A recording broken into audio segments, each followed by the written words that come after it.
पुरुषवाचक सर्वनाम है। एक है इसीलिए एक वचन है।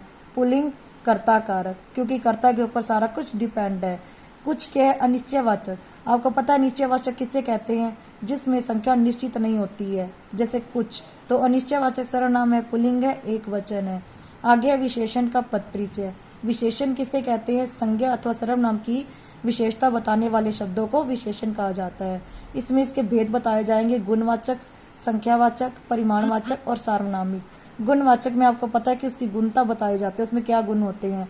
संख्या में संख्या होती है 1, 2, 3। परिमाण में मात्रा आती है। और सार्वनामिक शब्द किसे कहते हैं? जो शब्द संज्ञा शब्द से पहले लगकर उसकी विशेषता बताते हैं, जो संज्ञा शब्दों से पहले आते हैं।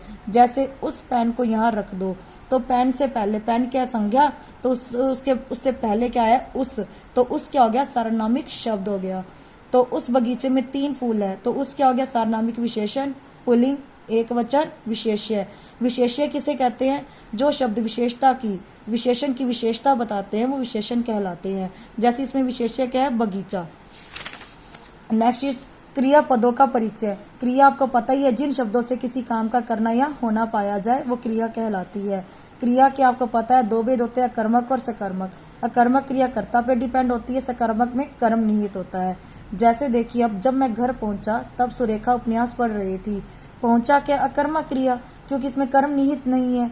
सामान्य भूतकाल, भूतकाल आपको पता ही है, बीते हुए समय को भूतकाल कहते हैं। पुल्लिंग, एक वचन, कर्तृवाच्य। कर्तृवाच्य क्योंकि कर्ता के ऊपर डिपेंड है।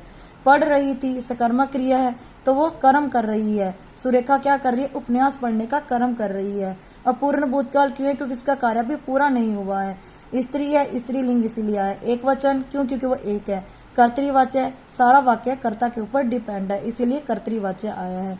नेक्स्ट है क्रिया विशेषण का पद परिचय। क्रिया विशेषण, जो शब्द क्रिया की विशेषता को प्रकट करते हैं उसे क्रिया विशेषण कहते हैं। इसमें इसके रीतिवाचक उसका ढंग आ जाएगा, रीति के अंदर काल में समय आ जाएगा, स्थानवाचक उसका स्थान आ जाएगा और परिमाणवाचक मात्रा आ जाएगी। उस क्रिया का संकेत जिसकी विशेषता बताई जा रही है। जैसे जब जाओ, कम बोलो, तो जब क्या हो गया? काल। काल हमें समय बता रहा है कि हमने जब जाना है, कम बोलना है, तो कम क्या होगा? उसकी मात्रा बताई जा रही है कि परिमाण में मात्रा बताई जाती है। संबंध बोधक आपको पता ही है, एक वाक्य का दूसरे वाक्य से संबंध, एक व्यक्ति का दूसरे प्रसिद्ध व्यक्ति से संबंध जाना जाता है। अब जैसे देखिए, वह दर्द के मारे चीख पड़ा।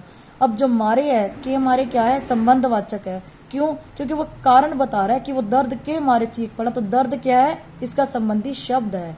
तो समुच्चय बोधक, समुच्चय बोधक के अंदर क्या आता है? दो वाक्य